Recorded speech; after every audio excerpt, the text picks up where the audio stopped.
지금 이 시각 여러분이 주목할 만한 이슈 살펴보겠습니다. 그룹 뉴진스의 멤버 5명이 소속사 어도어와 계약 해지를 선언했습니다. 그 후 소속사 어도어가 보내온 내용 증명서 회신 전문이 공개됐는데요. 어도어는 계약이 유효하다며 만나서 이야기하자는 입장입니다. 뉴진스는 더 할 얘기가 없다고 선을 그었습니다. 서영석 기자입니다.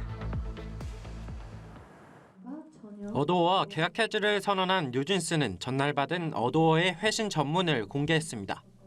어도어는 26장에 달하는 회신에서 뉴진스의 성장과 갈등 해결을 위해 최선을 다했다며 뉴진스의 요구사항에 하나하나 설명을 이어갔습니다. 민희진 전 대표의 복귀 여부는 경영 판단 영역이라 잘라말한 어도어는 연습생 시절 자료가 유출된 경위를 알아내기 위해 노력하고 있다고 답했습니다. 한이의 왕따 논란에 대해선 CCTV 삭제 경위 파악에 노력했고 지목된 하이브사나 다른 레이블 매니저와 대면 요구는 거절당했다고 설명했습니다. 뉴버리고 새로 판짜면 될 일이라고 적힌 내부 보고서와 관련해선 어도어가 아닌 하이브가 작성했다고 선긋고 뉴진스를 버리겠다는 뜻도 결정이나 지시도 아니란 설명을 내놨습니다. 전반적으로 뉴진스가 지적한 사안들의 행동 주체가 어도어가 아닌 하이브 또는 다른 회사인 만큼 요구사항 이행에 한계가 있다는 답변이었는데 뉴진스는 이를 말장난이라고 말했습니다. 마치 말장난을 하듯이 하이브와 어도어를 구분해서 하지만 모두가 아시다시피 하이브와 어도어는 이미 한 몸이나 마찬가지입니다. 김주영 어도어 대표는 뉴진스의 이 같은 움직임에 구성원들이 큰 좌절과 슬픔에 빠져 있다며 만나서 이야기하자고 촉구했지만 뉴진스는 이미 끝을 말했습니다. 그분께 따로 드릴 말씀은 없는 것 같습니다. 이제 와서 말씀을 나누고 싶다는 이야기는 사실 그냥 보여주기식의 행동이라고 생각이 들고요. 어도어의 회신이 공개된 이후 기자회견과 거의 동일한 내용의 입장문을 내 선을 그은 뉴진스. 29일부로 계약이 해지됐다는 뉴진스와 계약 유효를 강조한 어도어의 평행선 달리기는 법정에서 계속될 전망입니다. 연합뉴스TV 서영석입니다. 지난 4월 하이브의 감사로 촉발된 민희진 어도어 전 대표와 하이브의 분쟁이 7개월 만에 뉴진스의 계약 해지 선언으로 이어졌습니다. 뉴진스는 어도어를 떠날 수 있을까요? 양측의 입장차가 큰 만큼 결국 법원의 판단을 받아야 하는데 전문가들의 전망을 신세롬 기자가 전합니다. 지난 4월 하이브의 내부 감사로 촉발된 뉴진스 사태. 하이브와 민희진 전 어도어 대표의 공방이 계속된 가운데 지난 9월 처음 의견을 냈던 멤버들이 결국 계약 해지까지 선언했습니다. 뉴진스는 정말 어도어를 떠날 수 있을까? 양측의 입장차가 큰 만큼 결국 법원의 판단을 받아야 하는데 엔터 전문 법조인들은 계약 해지는 가능하다고 보고 있습니다.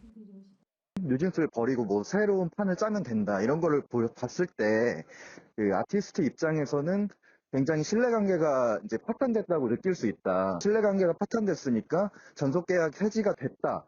이렇게 판단을 할 수 있다고는 보입니다. 다만 이 경우 결국 누가 더 파탄의 책임이 있느냐를 다루게 되고 판결의 쟁점은 귀책 사유가 큰 쪽의 위약금 규모로 향하게 됩니다. 뉴진스가 업계 사상 최고 액수의 위약금을 물게 될 수 있다는 의견도 있지만 하이브와 어도어의 귀책 사유도 함께 인정되면 상황이 다를 수 있다는 해석도 나옵니다. 남아있는 증거라든가 언론에 공개된 것만을 봐서는 이제 소속사의 규칙 사유가 그렇게 커 보이진 않아요. 기자회견을 하고 이제 소속사에 대해서 문제 제기를 강하게 하는 것 자체가 오히려 아티스트 측에 좀 규칙 사유가 있는 걸로 판단될 여지도 있습니다. 위약금은 법원의 재량에 의해서 감경될 수 있기 때문에 누구 하나에게 위약금이 인정된다 하더라도 대폭 감경될 수 있습니다. 어떤 100대 0의 귀책 사유가 발생하기는 좀 어려울 것 같거든요. 멤버들이 승소해도 어도어의 상표권이 귀속된 뉴진스 이름을 쓰지 못할 가능성이 높지만 멤버들은 뉴진스라는 본질은 달라지지 않을 것이라고 강조했습니다. 연합뉴스TV 신세롬입니다. 국내 부동산 시장에서 외국인의 주택과 토지 보유가 꾸준히 증가하고 있습니다. 특히 중국인의 보유 비중이 압도적인데요. 외국인이 소유한 주택 절반 이상인 56%를 중국인이 소유하고 있습니다. 주택은 중국인이, 토지는 미국인이 가장 많이 보유한 것으로 나타났습니다. 김수강 기자입니다. 외국인이 소유한 국내 주택이 10만 호에 육박했습니다.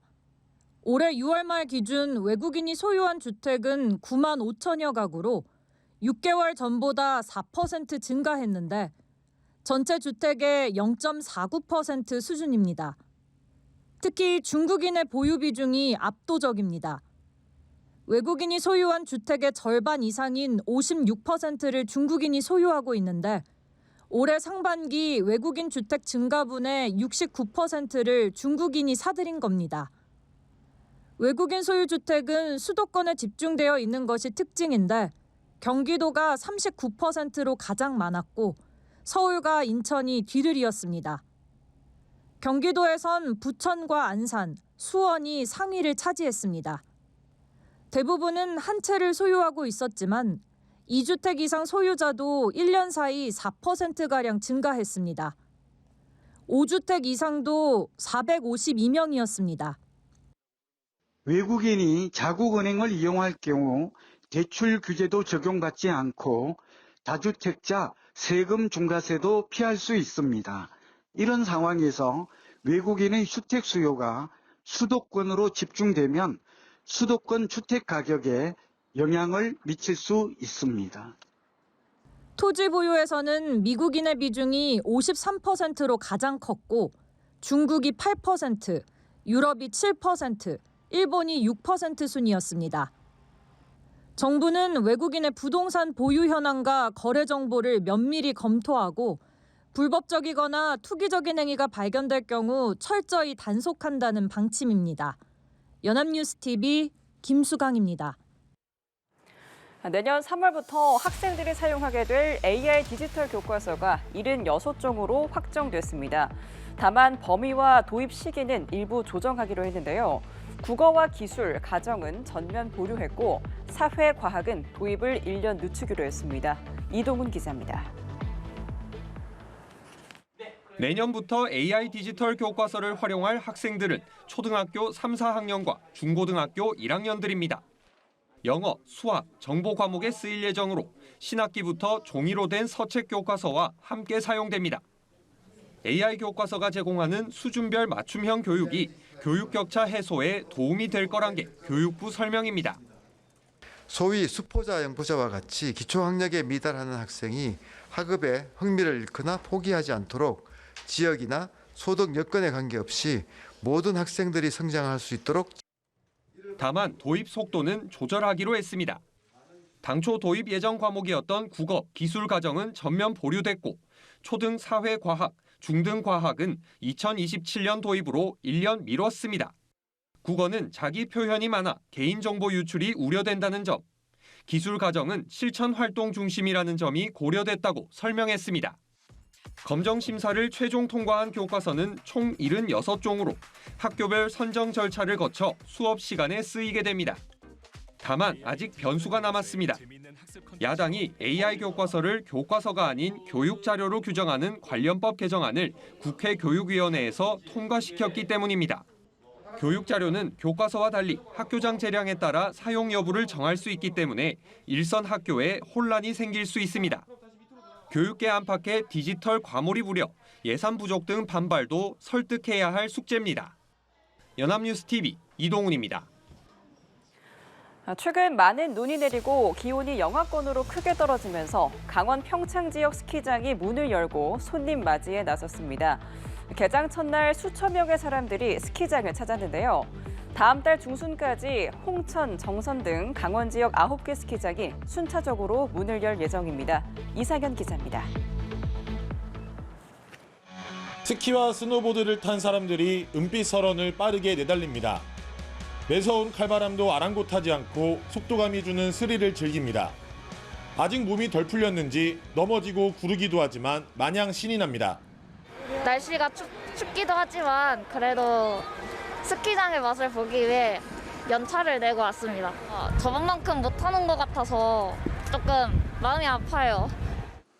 저마다의 개성을 살린 알록달록한 의상은 스키장에서만 볼 수 있는 또 다른 재미입니다.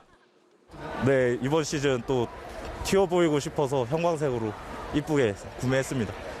보드 타려고 보드 너무 재미있어서 어제 올라왔습니다. 우리나라에서 겨울이 가장 먼저 찾아오는 강원 평창 지역 스키장이 본격적인 운영에 들어갔습니다. 당초 지난주 문을 열고 올해 첫 손님 맞이에 나설 예정이었지만 포근한 날씨로 눈을 만드는 데 어려움을 겪으면서 개장 시기가 한 주 늦춰졌습니다. 이날 문을 연 곳은 평창 지역 스키장 단 2곳. 다음 달 중순까지 홍천과 정선 등 강원 지역 9개 스키장이 순차적으로 문을 열 예정입니다. 평일 개장인데도 이른 아침부터 전국에서 수천 명의 사람들이 몰렸습니다. 최근 이틀 동안 자연설이 내리면서 고객분들이 더 즐기기 좋게끔 눈 설질이 슬로프 최상의 상태로 지금 개장을 하게 돼서 오히려 좀 늦게 개장한 게 좋은 게 아닌가 그렇게 생각이 듭니다. 이날 개장한 스키장은 내년 3월까지 스키와 스노보드 마니아들에게 잊을 수 없는 추억을 선사할 예정입니다. 연합뉴스 TV 이상현입니다.